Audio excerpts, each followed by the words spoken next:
राम का जन्म।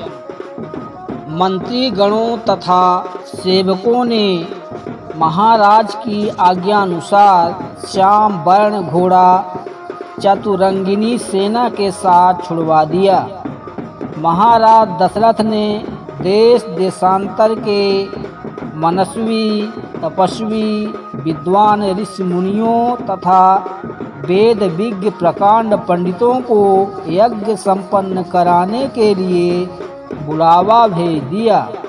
निश्चित समय आने पर समस्त अभ्यागतों के साथ महाराज दशरथ अपने गुरु वशिष्ठ जी तथा अपने परम मित्र अंग, देश के अधिपति लोभप के जामाता श्रृंग ऋषि को लेकर यज्ञ मंडप में पधारे।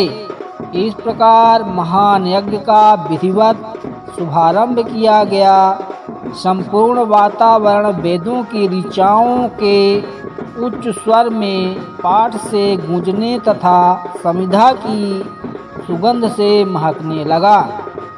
समस्त पंडितों, ब्राह्मणों, ऋषियों आदि को यथोचित धन धान्य, गौ आदि भेंट करके सादर विदा करने के साथ यज्ञ की समाप्ति हुई।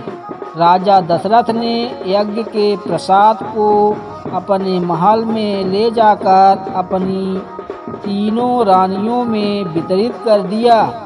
प्रसाद ग्रहण करने के परिणाम स्वरूप परमपिता परमात्मा की कृपा से तीनों रानियों ने गर्भ धारण किया।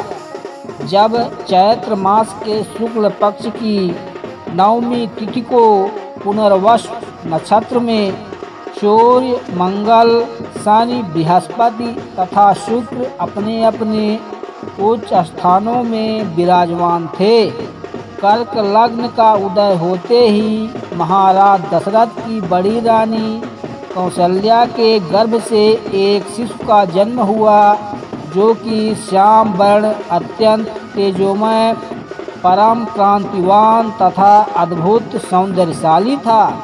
उस शिशु को देखने वाले ठगे से रह जाते थे। इसके पश्चात शुभ नक्षत्रों और शुभ घड़ी में महारानी कैकेयी के एक तथा तीसरी रानी सुमित्रा के 2 तेजस्वी पुत्रों का जन्म हुआ। संपूर्ण राज्य में आनंद मनाया जाने लगा। महाराज के 4 पुत्रों के जन्म के उल्लास में गंधर्व गान करने लगे और अप्सराएं नृत्य करने लगीं। देवता अपने विमानों में बैठकर पुष्प वर्षा करने लगे।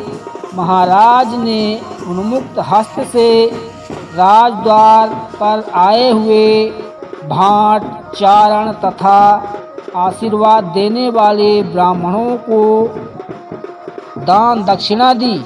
पुरस्कार में प्रजाजनों को धन धान्य तथा दरबारियों को रत्न आभूषण तथा उपाधियां प्रदान किया गया। चारों पुत्रों का नामकरण संस्कार महर्षि वशिष्ठ के द्वारा कराया गया तथा उनके नाम रामचंद्र, भरत, लक्ष्मण और शत्रुघ्न रखे गए।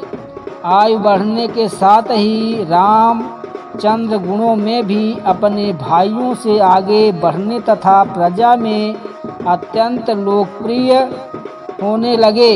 उनमें अत्यंत विलक्षण प्रतिभा थी, जिसके परिणाम स्वरूप अल्पकाल में ही वे समस्त विषयों में पारंगत हो गए। उन्हें सभी प्रकार के अस्त्र शस्त्रों को चलाने तथा हाथी, घोड़े एवं सभी प्रकार के वाहनों की सवारी में उन्हें असाधारण निपुणता प्राप्त हो गई। वे निरंतर माता पिता और गुरुजनों की सेवा में लगे रहते थे। उनका अनुसरण शेष 3 भाई भी करते थे।